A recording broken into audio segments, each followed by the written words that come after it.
Well, much of the media have mocked the existence of unidentified flying objects. The U.S. Pentagon has been studying this subject for quite a long time and apparently will soon release some of its findings, which remain classified. According to a new report in the New York Times, the U.S. government may have physical evidence of, and we're quoting, off-world vehicles not made on this Earth. The government has also released footage of UFO sightings, including a 2004 encounter recorded from an advanced Navy fighter jet. Commander David Fravor is a retired naval aviator who once saw something he could not explain, that science can't explain. We're honored to have him on tonight. Mr. Fravor, thanks so much for coming on. So, tell us if you think this is being misinterpreted. According to the New York Times, the U.S. government has physical evidence of some sort of vehicle made not on this Earth. Is it what it sounds like? Well, it sounds that way to me, Tucker. I just, I never want to speculate what the government truly has, but I would say there's stuff out there. I mean, the four of us that chased the Tic Tac in 2004 have attested to it multiple times that what we saw exceeded anything that we had in our inventory, far superior to the airplanes that we were flying in at the time they were brand new. So I would say, yes, there's something out there, and hopefully the government does have stuff.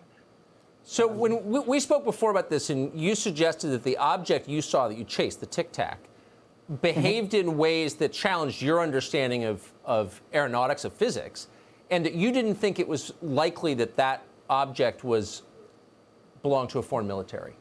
Do you think the U.S. government has concluded that this is not Russia, China, or some other country?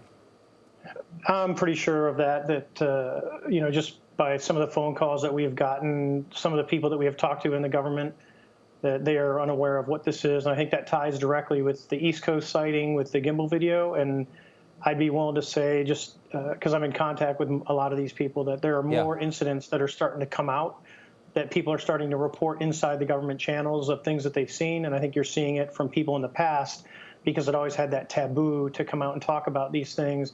You're now finding people from the past that are saying, hey, I saw this, I just was never told to report it, or when I did, I was told not to say anything. Yes. So I think since 2017, the world is starting to change because of the publicity, because of the attention of the Senate and the Congress, because of people like Marco Rubio on the Intel Committee of telling the DOD, hey, I want to report. I think you're starting to see more and more of that.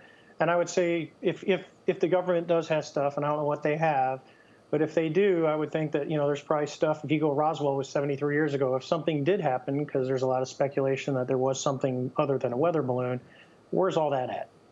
Yeah. I mean, if just by odds, something would be here. So that raises the question, why all the secrecy? I mean, clearly the U.S. government has lied to the public for maybe 73 years. Why do you think? Well, if we go back to like Project Blue Book and go, it was done, it really did two things. One, it investigated occurrences and sightings that people saw. The other one was it primarily was sent out to debunk, to prove that it wasn't, or to make excuses of why it wasn't. I don't know why. I think some of it was trying to capture that technology. But if something lands in your front yard, there's no reason to deny that it existed, or, or for the government to cover it up, because if it's not collected by some means that's going to question our national security or our offensive or defensive capabilities, then why would you hide it?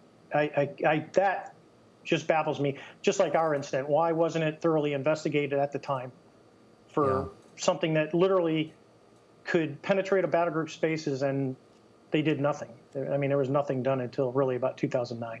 There's a story here that a lot of us can't wait to see. Finally, do you feel vindicated? You could say that, but I never, most of the fellow aviators that know the group of us, we were never like chastised, or, you get ribbed, but it was never like you're crazy or anything like that. Right. But I know there are people that do have that fear of coming out saying, that it's going to ruin their career. And for me, it just wasn't it was never the case with us. Well, that's the beauty of being a naval aviator. People take you seriously by definition. Commander, thanks so much. And I try and be sober and believable for you, Tucker. and you are, and we appreciate it.